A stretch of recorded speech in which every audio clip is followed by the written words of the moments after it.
અમરેલી જિલ્લાના વડિયાની અંદર હવામાનમાં પલટો આવ્યો હતો અને વરસાદ વરસ્યો હતો, જેમાં વડિયા સહિત આસપાસના પંથકોની અંદર વરસાદ થયો, જેમાં તોરી, રામપુર, હનુમાન સાથે જ ખીજડીયા અને ખાન ખીજડીયા સહિતના ગામડાઓની અંદર હળવાથી મધ્યમ વરસાદ વરસ્યો હતો। એવું કહેવાય છે કે વડિયા સહિત ગ્રામ્યની અંદર મેઘરાજાએ ભીમ અગિયારસનું મુહૂર્ત સાચવ્યું છે।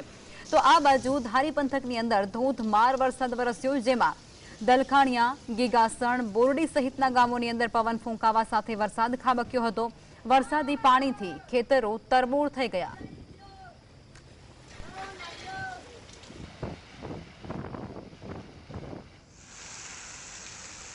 અમરેલીના ખાંભાગીર વિસ્તારની અંદર વરસાદ વરસ્યો, જેમાં ખાંભાના ગ્રામ્ય પંથકની અંદર પણ વરસાદી માહોલ છવાઈ ચૂક્યો હતો। ત્યારે ખાંભાગીરના તાલડા સાથે જ ખડાધાર, બોરાડા અને ચક્રાવાપરા સહિતના ગામોની અંદર ધોધમાર વરસાદ વરસ્યો।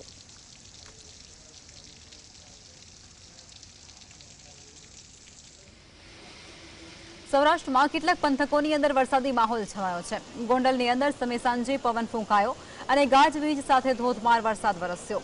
ત્યારે ઉકળાટ અને બફારા વચ્ચે ધોધમાર વરસાદથી સમગ્ર પંથકની અંદર ઠંડક પ્રસરી જવા પામી, જેને કારણે સ્થાનિકોએ ગરમીમાંથી આંશિક રાહત મેળવી।